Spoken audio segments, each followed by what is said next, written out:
Mengapa dalam rangka menyongsong satu abad NU kita harus mengokohkan ajaran para muassis? Karena kita harus meyakini bahwa semakin dekat sanad keimanan, keyakinan, akidah kita, silsilah keagamaan kita kepada sumbernya, maka semakin valid apa yang kita yakini. Kita ikut para guru kita, para kiai, para asatidz yang memiliki ketersambungan ilmu kepada para masyayikh, para ulama, di mana jelas mereka telah berguru mengaji menimba ilmu kepada para ulama sebelumnya, hingga sampailah kepada generasi terbaik para salafun salih. Dari sinilah kemudian kita semakin meneguhkan bahwa apa yang kita yakini kita amalkan. Salat kita, puasa kita, zakat, haji kita, wirid, dzikir, bacaan yang kita baca, hizib, ratib, seluruhnya adalah bersumber dari sumber kebenaran.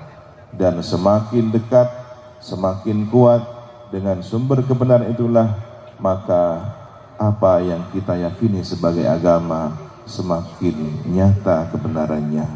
Oleh karena itu, penting kita memiliki satu konsep beragama yang baik dan benar. Mengapa orang-orang terdahulu sukses?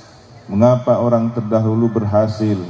Ternyata salah satu kuncinya adalah mereka rendah hati. Rendah hati bukan rendah diri. Rendah hati adalah tawadhu, sifat terpuji, bagaikan wadah. Wadah ini tidak akan menerima air jika tidak berada di tempat yang rendah. Perhatikan bagaimana wadah. Setiap wadah akan teraliri air dari dataran tinggi ke dataran rendah. Maka jadilah orang yang rendah hati menjadi tempatnya ilmu yang barakah. Kesuksesan inilah yang ditempuh oleh para salafun salih, diajarkan oleh para tabi'in, diperoleh dari para sahabat, dan para sahabat mengaji langsung kepada baginda Nabi Muhammad SAW. Bahkan dalam satu riwayat dikatakan ketika baginda Nabi sedang mengajar, menyampaikan wahyu ilahi, menyampaikan pesan-pesan sucinya, para sahabat tertunduk, terdiam, tak berani mendongakkan kepala karena wibawa baginda Nabi. Inilah ketundukan yang luar biasa.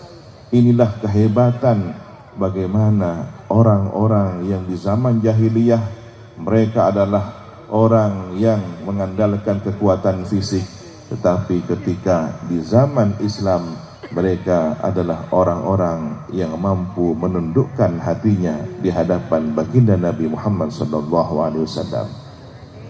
Ajaran suci inilah yang kemudian kita peroleh dari Al-Quranul Karim, bahwa ketika umat manusia diuji dengan dua pilihan, apakah menjadi orang yang merasa dirinya rendah hati ataukah congkak sombong, maka baginda Sayyiduna Adam alaihissalam menjadi orang yang rendah hati meskipun diberi ilmu oleh Allah.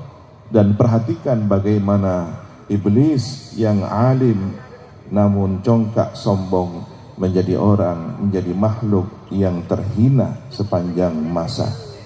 Begitu juga para rasul, para nabi. Lihatlah apa yang mereka pegang teguh ajaran itu, hingga terwariskan dari generasi kepada generasi. Dan akhlak para ulama kita adalah mewarisi para nabi dan rasul. Al-ulama warathatul anbiya. Kita tidak diajarkan membeda-bedakan. Sebagaimana para rasul semuanya mengemban amanah, maka para ulama pun seluruhnya memiliki tugas masing-masing. Amanar rasulu bima unzila ilaihi min rabbihi wal mu'minun kullun amana billahi wa malaikatihi wa kutubihi wa rusulihi la nufarriqu baina ahadim mir rusuli wa qalu sami'na wa ata'na ghufranaka rabbana wa ilaikal masir.